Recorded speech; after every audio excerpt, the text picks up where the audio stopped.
कभी कभी तुम्हारे मन में नफरत, क्रोध या लालच किसी चीज़, किसी इंसान या किसी परिस्थिति के प्रति हो जाता है, जिसे तुम चाहकर भी बार बार प्रार्थना करके भी शांत नहीं कर पाते हो, क्योंकि इस वक्त वो भावनाएं तुम्हारे नियंत्रण के बाहर है।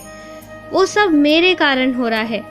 हाँ, तुम्हें ऐसा लग सकता है कि ये भावनाएं तो नकारात्मक है, लेकिन तुम फिर ये जानते हो ना कि इसी में से तुम्हारे लिए बहुत अच्छा निकालता हूँ।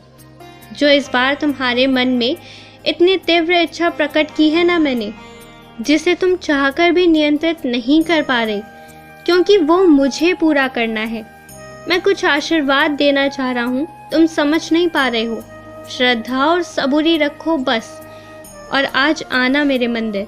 आज सुनना तुम मेरी आरती, और सुनो, जो तुम्हारी आरती की पुस्तिका है ना, उसे निकाल कर एक एक शब्द आरती के याद कर लो, क्योंकि अगली बार जब तुम शिरडी आओगे ना, तो चारों आरती में तुम्हें आना पड़ेगा। मैं बुलाऊंगा तुम्हें, और ये मेरी इच्छा है कि जब तुम मेरी आरती में उपस्थित रहो तो तुम उसे गाओ, तुम्हें एक एक शब्द याद हो, जिसे देखकर मुझे बहुत फक्र होगा।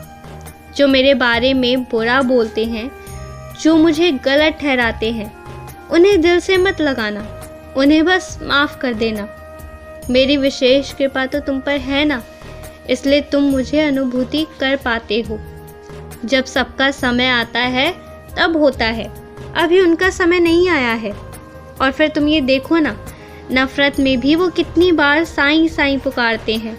इसमें भी तो तुम्हारा ही फ़ायदा है ना, कि तुम मेरे नाम को सुन पा रहे हो। मुझे तुमसे कोई अलग नहीं कर सकता, तुम्हारे जीवन से कोई हटा नहीं सकता। बस इस बात के लिए निश्चिंत रहो, और जो इतनी सारी चिंताएं कर रहे हो ना, शांत रहो, आराम से रहो, सब ठीक होगा। और ये जो वातावरण है ना, तुम इसका उपयोग करो और इसे अपनी ज़िंदगी में आने दो। ठंड में सूर्य की किरणों में बैठकर थोड़ा सा खुद को सेकने की बजाय अन्य उपकरणों का उपयोग करना, और ठीक उसी तरह गर्मियों की भोर में और शाम के समय ताज़ी ठंडी हवा में सैर करने की बजाय अन्य उपकरणों का प्रयोग करना। कुछ ऐसी ही आदत तुम्हारी लगती जा रही है। जो चीज़ तुम्हारे पर्यावरण में, तुम्हारे वातावरण में आसपास मौजूद है, तुम उसको सीधा और सरल उपयोग नहीं करते हो, बल्कि उसका अन्य उपकरणों के द्वारा उपयोग करते हो। और यही कारण है बहुत सी बीमारियों का। मैं चाहता हूँ कि आज से तुम उन सब चीज़ों को वैसे ही उपयोग करो जैसे मैं बनाकर तुम्हारे लिए भेज रहा हूँ। जितना ज़िंदगी को, जितना अपने स्वभाव को, जितना अपनी आदतों को सरल रखोगे ना, तुम्हारे लिए जीतना उतना ही आसान रहेगा। ज़िंदगी में शांति भी होगी, और बहुत सारे रोग तुम्हारे ऐसे ही दूर हो जाएंगे।